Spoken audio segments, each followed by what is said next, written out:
এই যে ওর জন্মদিন রোজা রাখছিলাম, এই যে জন্মদিনে গিফট আমার স্বামীর জন্য বাসায় কেক নিয়ে গেছিলাম, খাবার নিয়ে গেছিলাম, গিফট নিয়ে গেছিলাম, কিন্তু আমার দুর্ভাগ্য আমি যে আমার স্বামীকে পাই নাই। আমি নরসিংদী থেকে আসছি আর কি। আমার মা ছোটকালেই মারা গেছে, আর বাবা থাইকেও নাই। আমার একটা ছোট ভাই আর আমার দাদুটাই, তিনজনই আমরা ফ্যামিলির মধ্যে আছি। ফেসবুকে পরিচয় হয়েছে ওর সাথে আমার। তো উনি বলতেছে যে ওই ডিফেন্সে চাকরি করে, বাবা মার একমাত্র ছেলে, আমাকে 15 লক্ষ টাকা দিয়ে ওই মানে কাবিন দিয়ে বিয়ে করবে। পরে আমি চিন্তা ভাবনা করে দেখলাম যে আমিও একা, আমার লাইফও তো কাউকে একটা প্রয়োজন। তো যাই হোক, বিয়ে শাদী হয়েছে। বিয়ের মধ্যে যে খরচটা লাগবো বলতেছে যে এই মাসে বেতন আটকাই দিছি। আমাকে বলতেছে যে বিয়ের সাথে যা খরচ হয় তুমি দাও, পরের মাস বেতন পাইলে আমি তোমাকে দিয়ে দিব। দিলাম 50,000 টাকা গেছে আমার বিয়ের মধ্যে। আমার নাকের ফুলটা আমার টাকা দিয়ে কিনা। পরিচয় হওয়ার কতদিন পর বিয়ে হয়ে গেল আপনাদের? 1 মাস। 1 মাসের মধ্যে? হ্যাঁ, 1 মাসের মধ্যে। 1 মাসের মধ্যে প্রেম হয়ে গেছে ফোনে? হ্যাঁ ফোনে। বাসায় আসছে, এমনি দেখা সাক্ষাৎ হয়েছে আমাদের। তারপরে বিয়ে শাদী হয়ে গেছে আর কি। পরে যাক সংসার গেলাম। ওর বাড়িতে নিবেন আমাকে, কারণ ওর বাবা মা এখন রাজি না, ও আমার সাথে থাকবে। ঠিক আছে, আমার সাথে থাকছে, মানে আপনার বাসায় এসে? আমার বাসায় এসে থাকবে। তারপর মানে যখন বিয়ে করলেন তখন তার পরিবারের সাথে যোগাযোগ করার চেষ্টা করেননি? না, পরিবারের সাথে আমি যোগাযোগ করার চেষ্টা করি না। কেন করেননি? কারণ একটা বিশ্বাস ছিল। বলছে যে বিয়ের 1-2-3 মাস পরে ওর বাসায় আমাকে নিয়ে যাইব। পরে বলতেছে যে তোমার তো টাকা পয়সা আছে, তো তুমি আমাকে একটা বাইক কিনে দাও। তো ঠিক আছে, দিলাম স্বামীকে একটা বাইক কিনে দিলাম। স্বামীর খুশিতে দেওয়ার কোনো কিছু না, দিলাম স্বামীকে। যেহেতু আপনি জব করতেন? হ্যাঁ, আমি জব করতাম, দিছি স্বামীকে। বাইক কিনে দিয়েছেন? হ্যাঁ, কত টাকা দিয়ে? 2 লক্ষ টাকা দিয়ে। তারপরে 1-2 মাস গেল, দেখলাম যে কি ব্যাপার, তুমি চাকরিতে যাও না কিসের জন্য? পরে বলতেছে যে একটু সমস্যা আছে, আমি ছুটি নিছি। আমার বিয়ের সময় তুমি বললা যে তুমি 7 দিনে ছুটি নিছো, আজকে প্রায় 1-1.5 মাস হয়ে গেছে, তুমি যাচ্ছ না। আপনার বাসাতেই? হ্যাঁ, আমার বাসাতেই। যাও না কেন? ঠিক আছে, দেখি আজকে যোগাযোগ করি। পরে ওনার জবে গেছে, পরে হুট করে শুনি যে ওনার চাকরি চলে গেছে।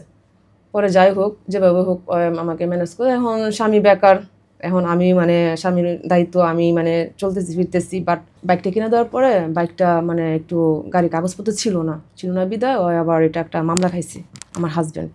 কাগজপত্র দেখাতে পারে না, একটা মামলা খাওয়ার পরে পুলিশ ওকে ধরে নিয়ে গেছে। তখন টেনশন, সারা রাত কি হলো, হাজব্যান্ড কোনো বাসায় আসে নাই। তখন ওই যেই ঠিকানা দিচ্ছে আমি ওই ঠিকানা ওর বাসায় গেছি, গিয়ে জানতে পারছি যে ওই জেলের বন্ধু আছে। যখন আর জেলে ছিল তখন হয়তো বা আকাশটা ভেঙে মাথার উপরেই পড়ছে। আচ্ছা, বুঝলাম না, বাইকে কাগজ ছিল না জন্য জেলে একদম চালান দিয়েছে পুলিশ? জেলে চালান দিয়ে দিছে, আর পুলিশ সাথে একটু বেয়াদবি করছে, যার কারণে পুলিশ ওকে মানে জেলের ভিতরে নিচ্ছে। তখন আমি ভিতরে গেছি, গিয়া পরে যা কান্নাকাটি করতেছি, তো ওর ফ্যামিলিরে জানাইছি যে আম্মা এরকম এরকম অবস্থা। বলতেছে যে ওরে বের করো না, ওই ভিতরেই থাকুক। আপনি অবশ্যই ওর বাবা মার সাথে কথা বলতে পেরেছিলেন? হ্যাঁ, কথা বলছি, কিন্তু ওর বাবা মা না করছে, যাতে ওরে আমি জেল থেকে না বের করি। বাবা মা জানতো আপনি তার বিবাহিত বউ? হ্যাঁ জানতো, আমার সাথে ফোনে কথা হইছে ওদের। পরে আমি মানে জেলের ভিতরে গেছি, এখন ওর খাবার দাবারের সবকিছুর মধ্যে ওর কষ্ট। তো তারপর আমার যেটুকু সামর্থ্য গুলাইছে আমি সাধ্যমতো আমার স্বামীর চেষ্টা করছি ভিতরে মানে ভালো রাখার জন্য। আমার 5-10 হাজার টাকা আমি ব্যাঙ্গে আমি স্বামীর জন্য ভিতরে খাবার পাঠাইছি। তারপরে ভিতরে মনে করেন যখন যা চাইছে, যখন যা লাগছে আমার স্বামীর আমি সব করছি, সব দিছি। তখন স্বামী যখন জেলে ছিল তখন মনে হয়েছে যে আমার মতো এতিম হয়তো এই দুনিয়ার মধ্যে কেউ নাই। আর মা বাবা বলতেছে যে ওরে বের করো না, ওই ভালো না, অনেক কিছু নেগেটিভ বলছে। কিন্তু তখন আমার এলাকার লোকও বলছে, তখন আমি কারো কথা শুনি নাই। তখন শুধু স্বামীটার আপন মনে করছি যে সে তো আমার স্বামী, খারাপ হোক ভালো হোক সেই তো আমার সব, যে যাই বলবো। আমি তো আর মানুষের কথায় বিয়ে করছি না, আমার নিজের পছন্দ আমি বিশেষ করে বিয়ে করছি। তখন আর বিপদের সময় আমি পাশে ছিলাম, তখন আমি আমার টাকার চিন্তা করি নাই। তারপরে কিভাবে বের করবো উকিল টুকিল ধরতে ধরতে আমি পাগল হয়ে গেছি। স্বামী জেলে, 3 লক্ষ টাকা লাগবে ওরে বের করতে। পরে যাই হোক, আমার ছিল ক্যাশ ছিল, তো পরে আমি ওরে 3 লক্ষ টাকা দিয়া 15 দিনের মাথায় পরে ওরা আমি মানে বের করছি। বের করার পরে মনে 15 দিন 20 দিন যাচ্ছে, তো ওরা বলছি যে তুমি একটা চাকরি করো, একটা জব খোঁজো। পরে আমাকে বলতেছে যে আমাকে ব্যবসা দিয়ে দাও, আমাকে বলছে। তো আমি বলছি যে এত টাকা তো বের করছি, ব্যবসা করতে গেলে তো অনেক টাকা পয়সা লাগে, এখন এত টাকা তো আমার কাছে ব্যালেন্স নাই। তো এক কাজ করো, আমি কিছু দেই, তোমার ফ্যামিলি থেকে তুমি কিছু নিয়ে আসো। ওরা আমি কথা বলছি। পরে ওর ফ্যামিলির কাছে ও যায়, কিন্তু ওর বাবা মা ওর না করে দিচ্ছে যে কোনো টাকা পয়সা দিতে পারবো না। তারপরে আমি ওর একটা গাড়ি কিনে দিছিলাম। এই গাড়িটা চালায়া আপাতত চলো, তারপর যখন টাকা পয়সা আবার হাতে বেশি হবে তখন তোমাকে আমি একটা লাইন করে দিব। এটা হচ্ছে আমার ক্ষেত্রে আমার দায়িত্ব, যেহেতু সে আমার এখানে থাকতেছে, খাইতেছে, পড়তেছে, অল এভরিথিং, ওর যা লাগতেছে, ওর সিগারেটের দইরা খাওয়া যা আছে সম্পূর্ণ আমার উপরে দায়িত্ব। যেটা একটা স্বামী বউর উপরে বউ দায়িত্ব থাকে, কিন্তু আমার স্বামী আমার উপরে আমি দায়িত্ব নিছি। যাই হোক, গাড়ি কিনে দিলাম, এমন গাড়ি মনে করেন এই যায় না, মানে যা চালায় তো চালায় না। এরকম করতে করতে পরে ওর একটা অ্যাক্সিডেন্ট হয়ে যায়, আমার হাজব্যান্ডের একটা অ্যাক্সিডেন্ট হয়। যখন অ্যাক্সিডেন্ট হয় রাতে করে শুনি, তখন আমি বাড়ির সামনে এক দুর্ঘটনা ঘটছে।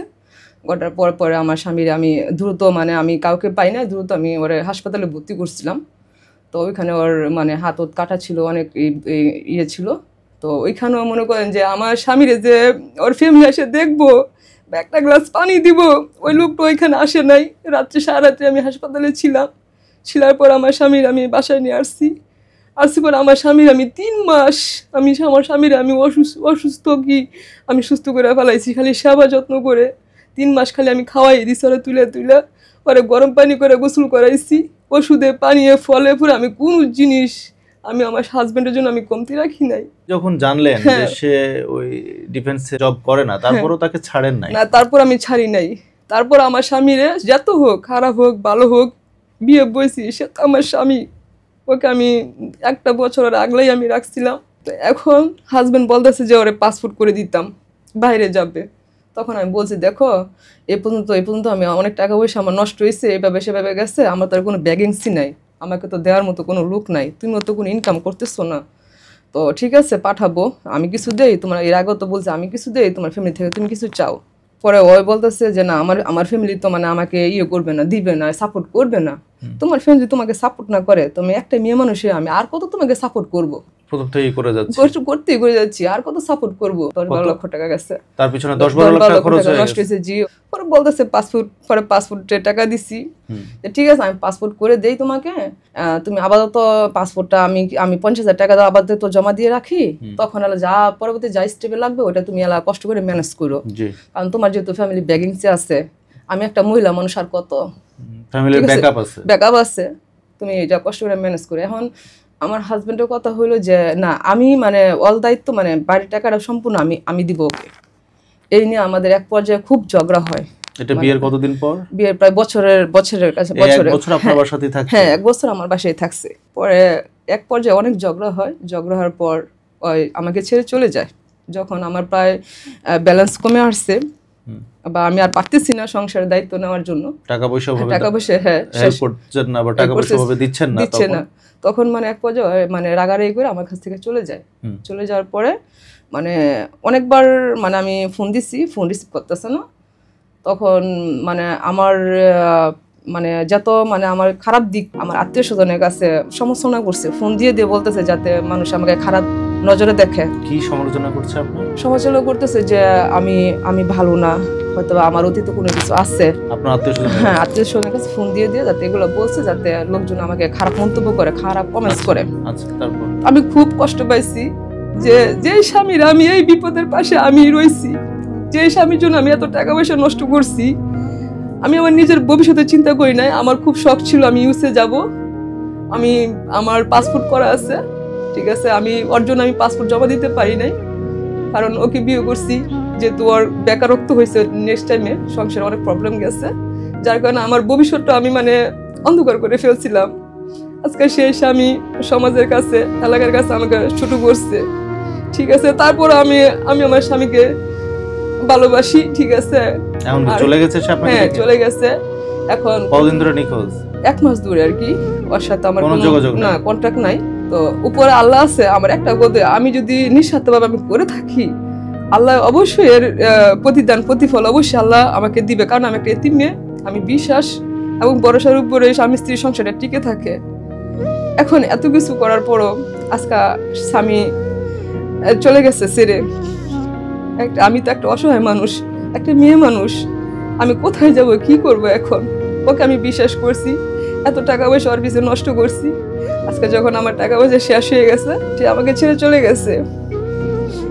এখন এই কথা যে এই যে ওর জন্মদিন ছিল, এর জন্মদিনের মধ্যে ওর জন্য আমি গিফট নিছি, ওর বাসায় যে আমি কেক দিয়ে আসছি, ওর আমি বাসায় পাই নাই, কারণ স্বামী তো স্বামী, রোজা রাখছিলাম, রোজা রাখা তারপরে ওর জন্য গিফট কেক নিয়ে গেছিলাম বাসায়। পরে আমি বাসায় পাই নাই, এই যে জন্মদিনে গিফট আমার স্বামীর জন্য বাসায় কেক নিয়ে গেছিলাম, খাবার নিয়ে গেছিলাম, গিফট নিয়ে গেছিলাম, কিন্তু আমার দুর্ভাগ্য আমি যে আমার স্বামীকে পাই নাই, সে বাসায় ছিল না। তারপরে এই দুর্ভাগ্য যে আর গিফট আমি ওকে পৌঁছাতে পারি নাই, আজ পর্যন্ত আমার গিফট রেখে দিছি।